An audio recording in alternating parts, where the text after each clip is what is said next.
আসন শুরুর আগে যদি 3 থেকে 4 বার ওমের উচ্চারণ করে নিই তাহলে মন সহজেই শান্ত হয়ে যায় এবং আসন অভ্যাসের উপযোগী হয়ে ওঠে।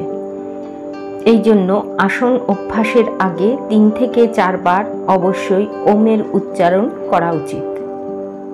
নেক্সট অভ্যাস করব ব্রিদিং এক্সারসাইজ।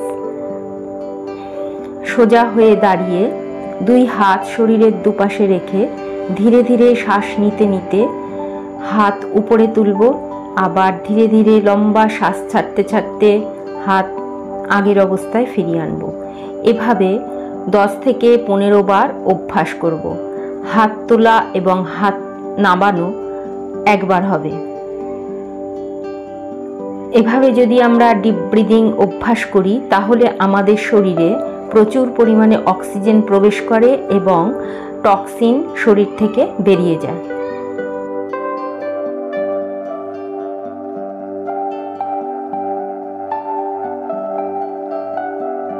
নেক্সট অভ্যাস করব ফ্রি হ্যান্ড এক্সারসাইজ।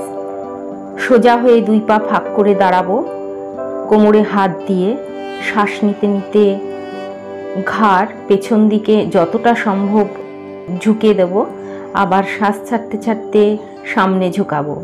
পেছনে মাথা ঝুঁকানোর সময় এমনভাবে ঝুঁকাতে হবে যাতে গলায় বেশ স্ট্রেচ হয়, আবার সামনে মাথা ঝুঁকাবার সময় এমনভাবে ঝুঁকাতে হবে যাতে আমাদের থাইরয়েড গ্ল্যান্ডে বেশ প্রেসার পড়ে। এভাবে 20 থেকে 30 বার অভ্যাস করব। নেক্সট করব hand rotation. 10 Times anti clockwise এবং 10 টাইমস ক্লকওয়াইজ। আসন অভ্যাসের আগে যদি আমরা ফ্রি হ্যান্ড এক্সারসাইজগুলো অভ্যাস করে নিই তাহলে আমাদের শরীরের ব্লাড সার্কুলেশন খুব ভালো হওয়ার সাথে সাথে আসন অভ্যাসের সময় কোথাও খেঁচকা টান লাগার সম্ভাবনা থাকে না। নেক্সট অভ্যাস করব টুইস্টিং। 25 থেকে 30 বার অভ্যাস করব। একবার ডান দিকে একবার বাঁ দিকে মিলে হবে একবার। এভাবে 25 থেকে 30 বার অভ্যাস করব।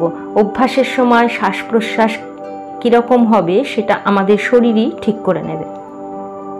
25 থেকে 30 বার অভ্যাস করার পরে 2 দিকে 10 সেকেন্ড করে হোল্ড করব এবং হোল্ড করার সময় যে স্ট্রেচ হচ্ছে সেটাকে ফিল করব।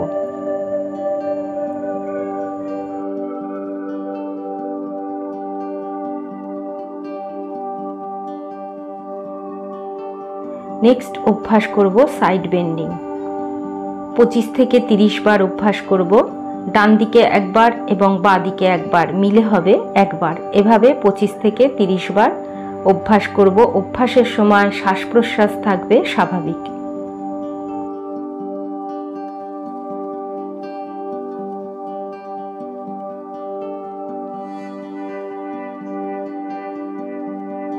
এবারে 15 থেকে 20 সেকেন্ড শবাসনে বিশ্রাম নিয়ে আসন শুরু করব। আজকে প্রথমে অভ্যাস করব পশ্চিমোত্তানাসন। দণ্ডাসনে বসে সোজা মেরুদণ্ড সোজা করে 2 হাত কান সংলগ্ন অবস্থায় টান টান করে উপর দিকে তুলে শ্বাস ছাড়তে ছাড়তে হাতের আঙ্গুল দিয়ে পায়ের বিকটো ধরতে হবে এবং বিকটো ধরার সময় লক্ষ্য রাখতে হবে হাতের কনুই যেন মাটি স্পর্শ করে এবং হাঁটু যেন না ভাঙে। এভাবে 3 থেকে 4 বার অভ্যাস করতে হবে এবং প্রতি অভ্যাসে 25 থেকে 30 সেকেন্ড স্টে করতে হবে। স্টে করার পরে পশ্চিমোত্তানাসনে 10 থেকে 12 বার এভাবে মুভমেন্ট করতে হবে। এভাবে মুভমেন্ট করার ফলে শরীর নমনীয় হয় এবং আসন অভ্যাস করতে সুবিধে হয়। শ্বাস ছাড়তে ছাড়তে মাথা হাঁটুতে ঠেকাবো এবং শ্বাস নিতে নিতে আগের অবস্থায় ফিরে আসব।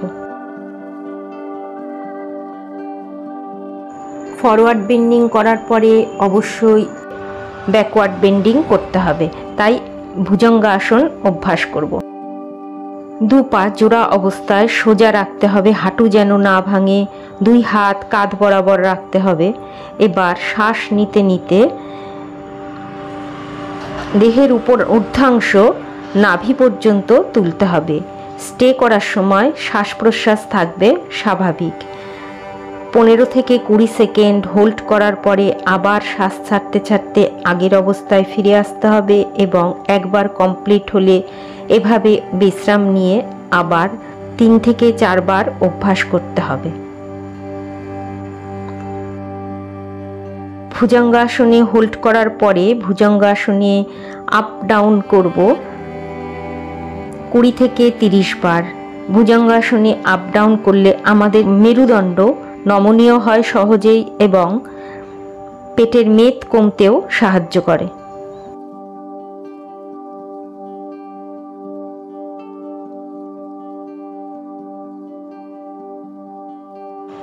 20 থেকে 30 বার মুভমেন্ট করার পরে শবাসনে 15 থেকে 20 সেকেন্ড রেস্ট নিয়ে শলভাসন করব।